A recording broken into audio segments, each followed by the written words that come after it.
छठवें चरण के चुनाव में जौनपुर में आज चुनाव को संपन्न करा दिया गया। सुरक्षा व्यवस्था के बीच सुबह 7 बजे से शाम 6 बजे तक वोट डाले गए। अब वोट पड़ चुका है जौनपुर में। हमारे साथ बात करने के लिए जौनपुर में जो कवरेज लगातार करते चले आ रहे हैं पत्रकार हैं, हम उससे समझते हैं कि अब की बार की चुनाव जब हो चुका है तो किसका पलड़ा भारी है, कौन आगे है कौन पीछे है, किसकी जीत की उम्मीदें हैं, क्या गणित है चुनावी। आप ये बताइए दीपक जी कि अब चुनाव बीत गया है जी, तो अब क्या लग रहा है जौनपुर की मन कहाँ जाएगा? जौनपुर का मतदाता दोपहर तक की बात करें तो दोपहर तक मतदाता 3 तरफ बटा हुआ था, लेकिन दोपहर बाद जो लड़ाई सामने निकल के आई वो सिर्फ 2, एक तो इंडिया गठबंधन और दूसरे भारतीय जनता पार्टी। हम बात करें भारतीय जनता पार्टी की तो भारतीय जनता पार्टी लगातार दौड़ा कर रही थी, और जहाँ तक मतदाताओं की बात करेंगे तो मतदाताओं का रुझान भारतीय जनता पार्टी की तरफ कुछ ज़्यादा मुद्दों को लेकर सर इस बार वोट करने गई है जनता। जनता जो है उत्साहित है, मोदी जी के कार्यों को देखते हुए मतदान कर रही है भाजपा को। क्या बदलाव जौनपुर की जनता इस बार चाहेगी? बदलाव मोदी जी के कार्यों को देखते हुए और ही कुछ चाहती है। अब सपा भाजपा की लड़ाई जो है आमने सामने है, और भाजपा के लोग उत्साहित भी हैं, सपा के लोग भी उत्साहित हैं। वोट भी, मतदान भी 50% पड़ चुके हैं। और हमारे साथ कुछ और भी पत्रकार बात करने के लिए हैं। आप ये बताइए सर कि दिन रात आप दिन फील्ड में हैं, किन मुद्दों को लेकर जनता आपकी बार जो है वोट की? देखिए, अमूमन इसके पहले जो चुनाव देखे गए हैं, जनता बिजली, पानी, सड़क, स्वास्थ्य, शिक्षा और सुरक्षा जैसी मूलभूत आवश्यकताओं पर वोट करती थी, लेकिन यह चुनाव मुद्दा विहीन था। जहां एक तरफ भारतीय जनता पार्टी अपने किए गए कामों को लेकर के चुनावी मैदान में थी, जहां आवास की बात कर लें, आयुष्मान भारत की बात कर लें, धारा 370 की बात कर लें, राम मंदिर की बात कर लें, वहीं विपक्ष मुद्दा विहीन था। विपक्ष के पास कोई मुद्दा, ठोस मुद्दा नहीं था। हालांकि उसको कई मुद्दे बनाने चाहिए थे। चुनाव में अगर जा रहे हैं तो उनके पास लेकिन ठोस महीनों की आपके पास वो अनुभव है काम करने का, क्या लग रहा है किसका पल्ला भारी होने वाला है? देखिए, कहीं ना कहीं ये पूरा चुनाव जातिगत आंकड़े पर हुआ है। भारतीय जनता पार्टी और समाजवादी पार्टी के बीच कांटे की टक्कर है, लेकिन इस टक्कर में कांटे की टक्कर है, जातिगत आंकड़े हैं। जातिगत को लेकर आप बताइए सर कि जब आप रिपोर्टिंग करने निकलते हैं, कई महीनों से चुनाव चल रहा है, तो क्या देख रहे हैं, क्या मुद्दे होंगे, क्या जनता का मन जा रहा है इस बार? जनता इस बार राष्ट्रहित में, जो राष्ट्रहित के लिए चुनाव के जो मुद्दे हैं उसको लेकर के बहुत अच्छे ढंग से शहर में पूरा मतदान हुआ है, और किसी प्रकार का कोई जनता का रुझान किधर जा रहा है? जनता का रुझान भाजपा की तरफ जा रही है, बीजेपी टोटल। तो आपने देखा कि जौनपुर में हम और भी समझते हैं कि आप देखिए सर, इस बार जब जनता मतदान कर चुकी है तो उसका रुझान किधर जा रहा है? जनता का रुझान 2 तरफ बटा हुआ है। कुछ इलाके ऐसे हैं जहां जनता ने भारी वोट भारतीय जनता पार्टी की तरफ किया है, तो वहीं कुछ इलाके ऐसे हैं कि जहां जनता ने समाजवादी पार्टी को वोट किया है। तो सब मिला के वोटों का जो बंटवारा हुआ है वो जाति समीकरण कहीं कहीं हावी दिखा है इस बार। सबसे बड़ा फैक्टर इसमें बीच में आया कि कुछ क्षत्रिय समाज के लोग भी काफ़ी जुटे और लोगों ने भारतीय जनता पार्टी को वोट किया। जिस तरह से आज वोटिंग हुई है उससे क्या देखने से लगता है? जिस तरह से वोटिंग हुआ और जो प्रतिशत बढ़ा है मतदान का, उससे तो कहीं ना कहीं भारतीय जनता पार्टी का पक्ष काफ़ी भारी दिखाई दे रहा है, और लगभग 40% और 60 का रेशियो सामने आ रहा है कि 40% में समाजवादी पार्टी गठबंधन, इंडिया गठबंधन, और 60% में भारतीय जनता पार्टी लड़ रही है।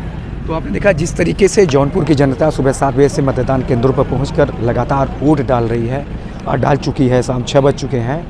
हम सर ये समझते हैं कि अब जनता का जो रुझान है, अब मत डाले जा चुके हैं, वह क्या रुझान कह रही है, किधर जा रही है जनता?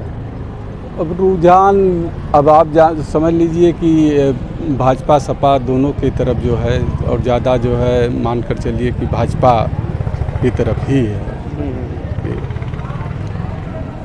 भाजपा की तरफ है, तो पलड़ा किसका भारी होने वाला है, क्या लगता है? चुनाव बीत गया, पलड़ा भाजपा का ही भारी। टक्कर सर किसके किसके बीच में आप देख रहे हैं? देखिए, यहाँ पे सीधी टक्कर समाजवादी पार्टी के प्रत्याशी बाबू सिंह कुशवाहा और भारतीय जनता पार्टी के प्रत्याशी कृपा शंकर सिंह में है, लेकिन कहीं न कहीं भारतीय जनता पार्टी के प्रत्याशी कृपा शंकर सिंह इसमें 20 छूटते नजर आ रहे हैं और बढ़त लेते नजर आ रहे हैं। अब सिटिंग एमपी भी लगातार दावे ठोक रहे थे, बड़ा काम के अपने लंबे फहरिस्त बता रहे थे, आज जिस तरीके से वोटिंग हुई, पब्लिक के रुझान किधर जा रही है? क्या सांसद जी रेस में हैं सिटिंग एमपी? सांसद जी रेस में दोपहर तक थे, उसके बाद वो रेस से बाहर दिखाई दे रहे हैं। उनके सारे काम बेहतर थे, उन्होंने जो दावे भी किए थे कि एक पंडित जी ने उन्हें बताया कि वो जरूर सांसद बनने वाले हैं, लेकिन ऐसा दिखाई नहीं दे रहा है। जहाँ तक जो लड़ाई अब निकल के आई है वो भारतीय जनता पार्टी और समाजवादी पार्टी की निकल कर सामने आई है, तो ऐसे में सांसद जी कहीं रेस में दिखाई नहीं दे रहे हैं। क्या मुद्दे लेके जिस तरीके से लोग जा रहे थे, तो अब पोलिंग हो चुकी है, जनता अपना फैसला ईवीएम में दे चुकी है, हम और आप बतौर पत्रकार तमाम काम कर चुके हैं, हर सब क्षेत्रों में गए हैं, हर गांव में गए हैं, हर इलाकों में गए हैं, तो उस हिसाब से अगर हम समझे तो जनता के रुझान या जनता किस तरफ जा रही है, क्या चाह रही है, क्या चाह कर वोट दी है? क्या जनता का साफ तौर पर कहना है कि जो युवा हैं, युवाओं का ये कहना है कि आज हमारा देश और राष्ट्र वो मेरे लिए प्राथमिकता है, उसको देख के वोट कर रहे हैं। स्टूडेंट जो मिले उनका ये भी कहना था कि जो सरकार हमें शिक्षा के लिए, स्वास्थ्य के लिए बढ़ावा दे, हमें आगे ले जाए, हम उस सरकार को वोट करने। जनता के रुझान को लेकर, जनता का रुझान, आज का जो जनता का रुझान है वो साफ तौर से कहीं ना कहीं मोदी जी को लोग देख के वोट कर रहे हैं। तो आपने देखा कि हम ये समझते हैं कि सर ये बताइए, आप वोटिंग हो चुकी है, जनता का रुझान किधर जा रहा है अब मतदान के बाद? बीजेपी को ज़्यादा जो है मतदान, बीजेपी को ही क्यों जा रहा है? क्यों सपा बीजेपी यहाँ पर टक्कर? तो इसलिए कि मोदी जी ने इतना काम किया है। जैसे मान लीजिए आप आवास है, कई योजनाएं जो है उनके रहे हैं, जिसके कारण जो है मोदी जी को लोग समर्थन दे रहे हैं, इसलिए जो है भाजपा का रुझान ज़्यादा है। अब मतदान बीत चुके हैं सर, आप ये समझिए कि अब जनता का जो रुझान है किधर जाने वाला है, चूँकि हम आप लंबे समय से काम कर रहे हैं, कई महीनों से पब्लिक के बीच आ रहे हैं, नेताओं से भी मिल रहे हैं, कैसे कैंपेन कर रही है, अब उनका क्या मतलब फैसला हो सकता है? देखिए, ऐसा है कि केंद्र और प्रदेश सरकार की जो नीतियां थी, जो काम था, भारतीय जनता पार्टी ने उसको कैश कराने में वो सफल रही और विपक्ष मुद्दा विहीन चुनाव लड़ा। हालांकि मुद्दा बना सकता था, लेकिन उसके पास ठोस मुद्दे नहीं थे।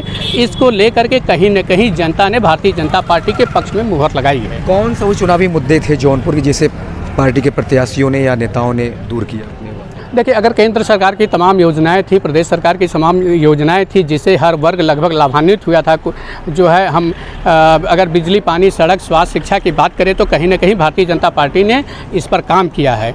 आप आवास की बात कर लीजिए, आयुष्मान कार्ड की बात कर लीजिए, राम मंदिर की बात कर लीजिए, धारा 370 की बात कर लीजिए, ये सारे मुद्दे भारतीय जनता पार्टी ने बखूबी कैश कराया है इस चुनाव में, और इसलिए भारतीय जनता पार्टी के पक्ष में ये चुनाव जाता हुआ दिख रहा है और विपक्ष यहीं पर फेल हो गया, उसके पास ठोस मुद्दे नहीं थे।